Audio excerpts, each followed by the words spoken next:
नमस्ते दोस्तों। आज हम भारत के ड्रेनेज सिस्टम यानी जल निकासी प्रणाली पर एक गहरी नजर डालेंगे। तो आज हमारा मिशन ये समझना है कि भारत की ये जो दो मुख्य नदी प्रणालियां हैं, हिमालयी और प्रायद्वीपीय, ये एक दूसरे से इतनी अलग क्यों हैं और इन दोनों को जोड़ने की जो महत्वाकांक्षी परियोजना है उसके असल मायने क्या है। और यहाँ जो बात सबसे फैसिनेट करती है वो ये है कि ये दो नदी प्रणालियां एक तरह से भारत की भूवैज्ञानिक कहानी सुनाती हैं। एक तरफ है युवा, ऊर्जा से भरी हुई हिमालय से निकलने वाली नदियां जो आज भी पहाड़ों को काट रही हैं, अपना रास्ता बना रही हैं, और दूसरी तरफ है दुनिया के सबसे पुराने भूभागों में से एक प्रायद्वीपीय पठार पर बहने वाली नदियां, शांत, परिपक्व। ये जो बुनियादी अंतर है ना, यही भारत की जल संबंधी चुनौतियों और अवसरों की जड़ है। चलिए इसी अंतर से शुरू करते हैं। जब हम कहते हैं कि ये नदियां अलग हैं तो इसका मतलब सिर्फ ये नहीं कि एक उत्तर में है और एक दक्षिण में। इनका तो पूरा चरित्र, पूरा स्वभाव ही अलग लगता है। ऐसा क्यों है? इसकी वजह है इनका जन्म स्थान, इनकी जियोलॉजी। हिमालय नदियां एक युवा वलित पर्वत मतलब यंग फोल्ड माउंटेन से निकलती हैं जो आज भी धीरे धीरे ही सही ऊपर उठ रहा है। तो ये नदियां नरम तलछटी चट्टानों से होकर बहती हैं। वहीं प्रायद्वीपीय नदियां प्राचीन गोंडवाना लैंड के हिस्से पर बहती हैं, यानी कठोर आग्नेय और रूपांतरित चट्टानें जो अरबों साल पुरानी और स्थिर है। यही एक फंडामेंटल अंतर है जो बाकी सब कुछ तय करता है। तो आप कह रही हैं कि इन नदियों का चरित्र उनके जन्म स्थान की चट्टानों से ही तय हो जाता है। एक तरह से ये भारत की दो अलग अलग पीढ़ियों की कहानियां हैं, एक युवा और कह सकते हैं बेचैन, और दूसरी अनुभवी और शांत। बिल्कुल सही उपमा है। और ये अंतर हमें तीन मुख्य क्षेत्रों में साफ दिखाई देता है। सबसे पहला और सबसे जरूरी है पानी का स्रोत। हिमालयी नदियां 12मासी हैं, मतलब पेरेनियल यानी उनमें साल भर पानी रहता है। हाँ, साल के 12 महीने उन्हें ग्लेशियर के पिघलने और मॉनसून की बारिश दोनों से पानी मिलता है। गंगा, यमुना, ब्रह्मपुत्र ये कभी नहीं सूखती। अच्छा, तो इसका मतलब गर्मियों में जब देश के बाकी हिस्से पानी के लिए तरस रहे होते हैं तब भी नदियों में ग्लेशियरों का पिघलावा पानी बहता रहता है। इसके ठीक उलट प्रायद्वीपीय नदियां, वो तो फिर पूरी तरह से मानसून पर निर्भर होंगी। बिल्कुल, पूरी तरह से। इसीलिए उन्हें मौसमी या सीजनल कहते हैं। गोदावरी, कृष्णा, कावेरी ये सब बारिश पर निर्भर हैं। अगर मॉनसून कमजोर रहा तो इन नदियों में पानी भी बहुत कम हो जाता है और कई छोटी नदियां तो पूरी तरह सूख भी जाती हैं, जिसका सीधा असर दक्षिण भारत के करोड़ों लोगों और वहां की खेती पर पड़ता होगा। सीधा असर पड़ता है। ये तो बहुत ही फंडामेंटल अंतर है और इस पर हम और गहराई में जाएंगे, लेकिन उससे पहले एक छोटी सी बात। अगर आपको इस तरह की गहरी चर्चा पसंद आ रही है तो हमें सब्सक्राइब करना ना भूलें और इस वीडियो को लाइक जरूर करें। अच्छा, तो ये तो हुआ पानी का स्रोत। दूसरा बड़ा अंतर क्या है? दूसरा महत्वपूर्ण अंतर है भू आकृति या जियोमॉर्फोलॉजी, मतलब इस जमीन का आकार कैसे बदलती हैं। अच्छा, जैसा हमने कहा, हिमालयी नदियां युवा और नरम चट्टानों से गुजरती हैं, इसलिए वे बहुत ज्यादा कटाव करती हैं, एरोजन। वे पहाड़ों में गहरी वी आकार की घाटियां और बड़े बड़े गॉर्जेस बनाती हैं। गॉर्जेस जैसे कि सिंधु और ब्रह्मपुत्र के गॉर्जेस जिनके बारे में हम पढ़ते हैं। हाँ, बिल्कुल वही। और जब ये नदियां मैदानी इलाकों में पहुंचती हैं तो वे रास्ता बदलती हैं, बड़े बड़े विसर्प यानी मिएंडर्स बनाती है और अपने साथ भारी मात्रा में गाद या सिल्ट लेकर आती हैं। और यही गाद है जो उत्तरी मैदानों को इतना उपजाऊ बनाती है। जबकि प्रायद्वीपीय नदियां वो तो कठोर चट्टानों पर बहती हैं, तो उनकी कटाव करने की शक्ति बहुत कम होती होगी। न के बराबर। उनकी घाटियां चौड़ी और उथली होती हैं और वे ज्यादातर एक सीधे तय रास्ते पर बहती है। वो हिमालय की नदियों की तरह अपना रास्ता नहीं बदलती। और तीसरा बड़ा अंतर आपने 3 कहे थे। हाँ, तीसरा बड़ा अंतर है डेल्टा बनाने में। हिमालयी नदियां अपने साथ लाए गए अरबों टन गाद से दुनिया के कुछ सबसे बड़े डेल्टा बनाती हैं, जैसे गंगा ब्रह्मपुत्र का सुंदरबन डेल्टा जो आज भी समुद्र की ओर बढ़ रहा है। लेकिन मैंने सुना है कि सभी प्रायद्वीपीय नदियां डेल्टा नहीं बनाती। जो पूर्व की ओर बंगाल की खाड़ी में गिरती हैं जैसे महानदी और गोदावरी, वे तो डेल्टा बनाती हैं। लेकिन जो पश्चिम की ओर अरब सागर में गिरती हैं जैसे नर्मदा और तापी, वे डेल्टा की बजाय ज्वारनदमुख यानी एस्चुअरीज बनाती हैं। ऐसा क्यों? बहुत अच्छा सवाल है ये। इसकी वजह भी उनके भूगोल में ही छिपी है। नर्मदा और तापी एक रिफ्ट वैली यानी एक भ्रंश घाटी से होकर बहती हैं जो कठोर चट्टानों से घिरी है। इस वजह से वे अपने साथ ज्यादा गाद नहीं ला पाती। साथ ही उनका ढलान ज्यादा तेज है, तो वे समुद्र में मिलने से पहले गाद जमा करने की बजाय सीधे समुद्र में समा जाती हैं, जिससे एस्चुअरी बनती है, डेल्टा नहीं।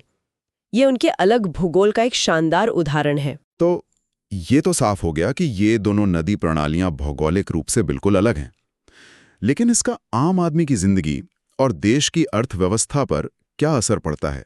ये भौगोलिक अंतर ये इकोनॉमिक रियलिटी में कैसे बदलते हैं? यहीं पर यह कहानी सबसे दिलचस्प हो जाती है। ये नदियां सिर्फ पानी का स्रोत नहीं है, ये आर्थिक विकास की जीवन रेखाएं हैं, लाइफलाइंस। इनके आर्थिक महत्व को हम 3 मुख्य क्षेत्रों में देख सकते हैं: कृषि, ऊर्जा और परिवहन। कृषि की बात करें तो गंगा बेसिन कहते हैं कि वो अकेले भारत की 40% आबादी का भरण पोषण करता है। सुनने में ये सिर्फ एक आंकड़ा लगता है, पर इसका मतलब ये भी है कि इस एक नदी के स्वास्थ्य पर देश की खाद्य सुरक्षा टिकी हुई है। मतलब यहाँ का एक खराब मॉनसून पूरे देश की अर्थव्यवस्था को हिला सकता है। आपने बिल्कुल सही नस पकड़ी है। हिमालयी नदियों के 12मासी प्रवाह के कारण ही उत्तरी मैदानों को भारत का अन्न भंडार यानी ग्रैनरी ऑफ इंडिया कहा जाता है। पंजाब से लेकर पश्चिम बंगाल तक पूरा कृषि तंत्र इन्हीं नदियों पर निर्भर है। वहीं प्रायद्वीपीय भारत में कृषि वो पूरी तरह मानसून पर और पानी को स्टोर करने के लिए बनाए गए बड़े बांधों पर निर्भर है, जैसे महानदी पर हीराकुंड या कृष्णा पर नागार्जुन सागर बांध। और ऊर्जा यानी हाइड्रो पावर का क्या?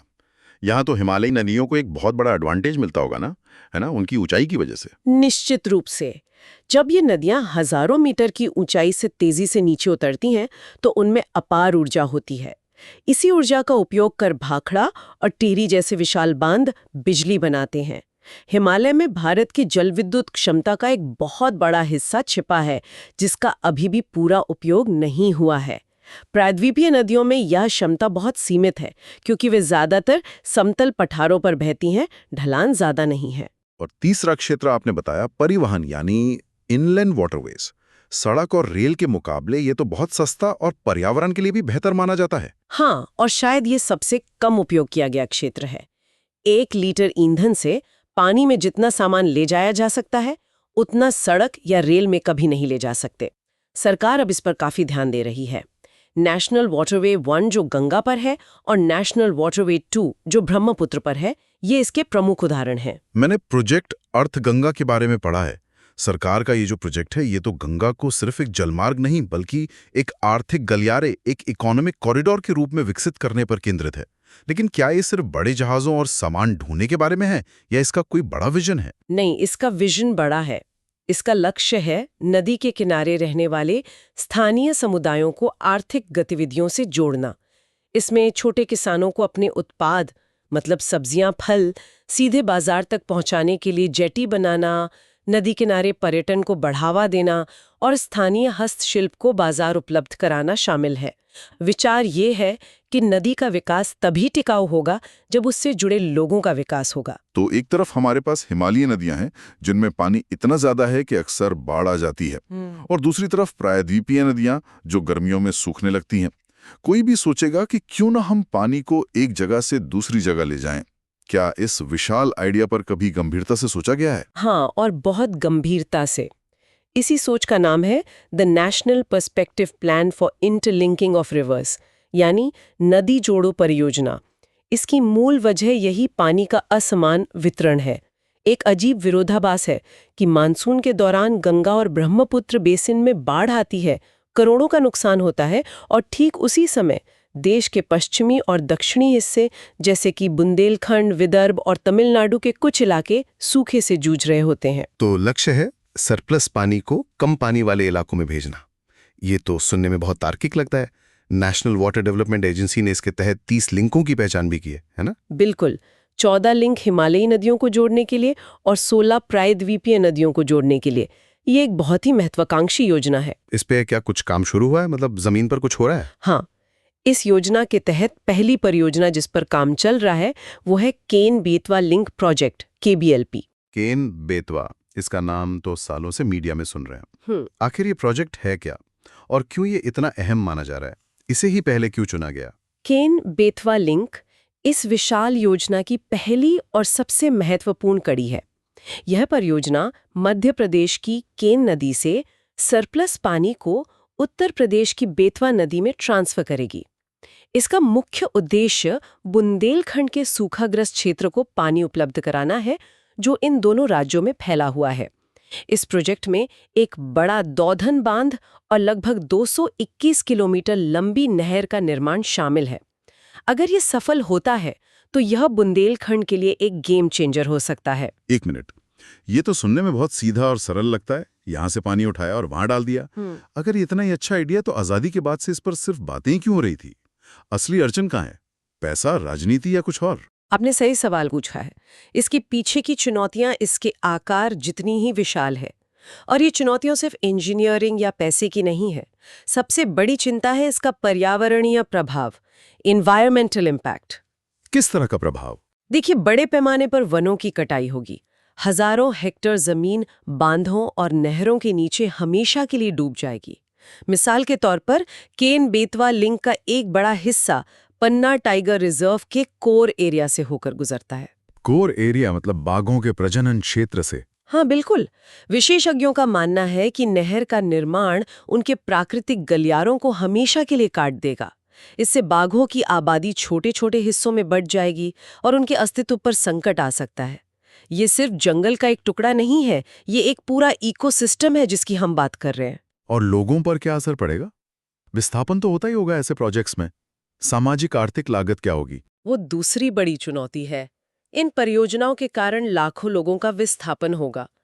और हम यहाँ सिर्फ आंकड़ों की बात नहीं कर रहे हैं। हर आंकड़े के पीछे एक परिवार है। एक मछुआरा है जिसकी पूरी जिंदगी नदी के खास मोड़ पर टिकी थी, या एक किसान है जिसकी जमीन 3 पीढ़ियों से उसके परिवार के पास थी। उनके लिए ये विकास नहीं, विस्थापन है। सही बात है। और फिर इस पूरी परियोजना की भारी भरकम वित्तीय लागत है, जो अनुमानतः 5-5.5 लाख करोड़ रुपए से भी ज्यादा है। इतना पैसा कहाँ से आएगा, ये भी एक बड़ा सवाल है। और एक राजनीतिक चुनौती भी तो होगी। पानी का बंटवारा राज्यों के बीच हमेशा से एक संवेदनशील मुद्दा रहा है। कावेरी का उदाहरण हमारे सामने है। बिल्कुल। पानी भारतीय संविधान में एक राज्य का विषय है, स्टेट सब्जेक्ट है। इसलिए विभिन्न राज्यों के बीच पानी के बंटवारे पर आम सहमति बनाना सबसे बड़ी राजनीतिक बाधाओं में से एक रहा है। किस राज्य को कितना पानी मिलेगा, इसकी लागत कौन और कैसे उठाएगा, इन सवालों पर सहमति बनाना दशकों से मुश्किल साबित हुआ है। कोई भी राज्य अपने हिस्से का पानी आसानी से छोड़ना नहीं चाहता। तो इसका कुल मतलब क्या है? हम कहाँ खड़े हैं? हमारे पास 2 अलग-अलग नदी प्रणालियां हैं जो करोड़ों लोगों के लिए जीवनदायिनी है, लेकिन उनमें पानी का एक मौलिक असंतुलन है। नदी जोड़ो परियोजना इस संतुलन को ठीक करने का एक बहुत बड़ा और साहसिक प्रयास है, लेकिन ये जल सुरक्षा और पारिस्थितिकी संतुलन के बीच एक पतली रस्सी पर चलने जैसा है। बिल्कुल सही। यहाँ फीजिबिलिटी सिर्फ इंजीनियरिंग की नहीं है, बल्कि यह पारिस्थितिक स्थिरता यानी इकोलॉजिकल सस्टेनेबिलिटी और सामाजिक न्याय यानी सोशल जस्टिस पर भी निर्भर करती है। शायद असली चुनौती नदियों को जोड़ने से ज्यादा हमारे मौजूदा जल संसाधनों को बेहतर ढंग से प्रबंधित करने में है।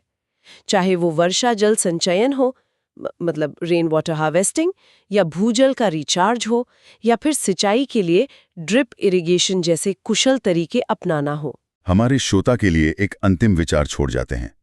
नदी जोड़ो परियोजना को अक्सर सरप्लस पानी को स्थानांतरित करने के रूप में प्रस्तुत किया जाता है, लेकिन जैसे जैसे जलवायु परिवर्तन, क्लाइमेट चेंज, मॉनसून के पैटर्न को बदल रहा है और ग्लेशियरों को तेजी से पिघला रहा है, हम भविष्य में किसी नदी बेसिन में सरप्लस को कैसे परिभाषित करेंगे?